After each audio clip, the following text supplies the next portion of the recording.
Hi, I'm Ivan Zoot. I am Clipper Guy, and welcome to another educational video in the series here at Jatai Academy. Jatai, Jatai.net, is your headquarters for all the world of feather and other Jatai products. ClipperGuy.com is my world where I have the Ask Ivan function. There's a button there. Click on it. Put in your name, your email address, and your question. And today in our video, we're going to the mailbox, and we're answering some questions from friends on the internet. Today's question is, hey Clipper Guy, help! I'm losing my hair. And we hear this a lot. And this can be a very emotionally charged issue.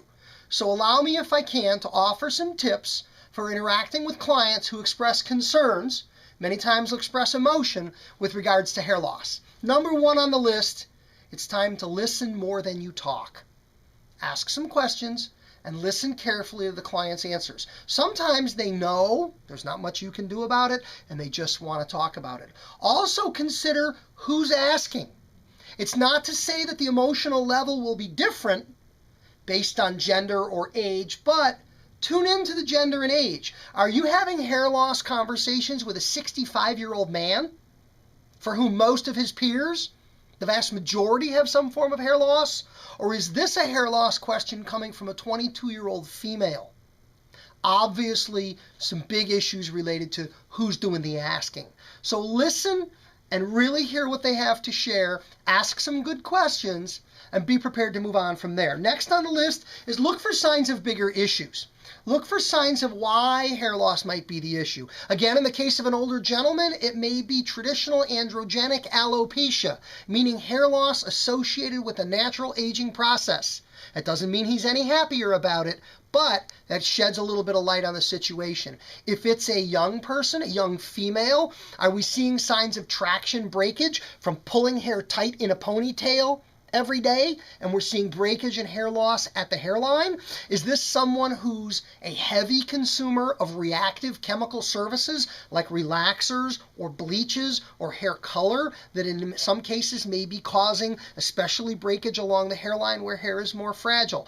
Look for signs of what might be contributing to a hair loss situation that within your scope of practice as a licensed barber or cosmetologist, you are able to assess. Remember, you're not a doctor and you're not a dermatologist. And that brings us to my next tip, and that is every licensed cosmetologist in America and every licensed barber in America should have in their front desk in the shop a little stack of business cards from a local dermatologist so that you have a qualified medical referral.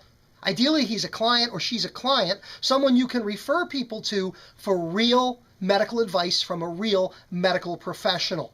You know, dermatologists, especially those that deal with hair issues, that do hair replacement, they're looking for a hair cutter to send their clients to. This could be a very lucrative partnership for the both of you, but at the very least, if you're in a situation where it's really outside your scope of practice, to be able to hand over a business card and say, you know, Dr. Stephanie, she's a great dermatologist right here in the neighborhood.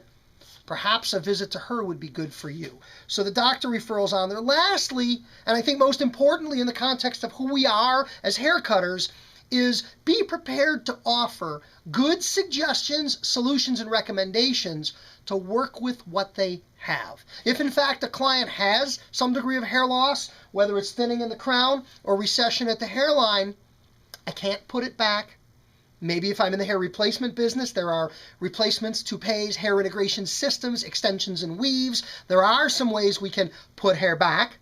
But outside of those clinical solutions, the reality is let's offer things we can do to work best with and make the most of what they've got. It's our way of putting a positive spin on it, but it starts all the way at the back with the listening, taking them very seriously, and understanding the emotionally charged nature of their questioning in the first place. And by the way, as a footnote, it's nice to consider that they even brought it up with you. People don't bring these things up with people that they don't feel connection and a level of trust with. And that's a great piece of feedback on the job you're doing and the work you're doing behind the chair every single day. So be encouraged, be proud, and be glad that a client is willing to bring these subjects up with you every single day. For Jatai Academy, I'm Ivan Zoot. I'm Clipper Guy, Jatai.net on the web for the whole world of Jatai. And if you've got questions, click on Ask Ivan at clipperguy.com. Thank you.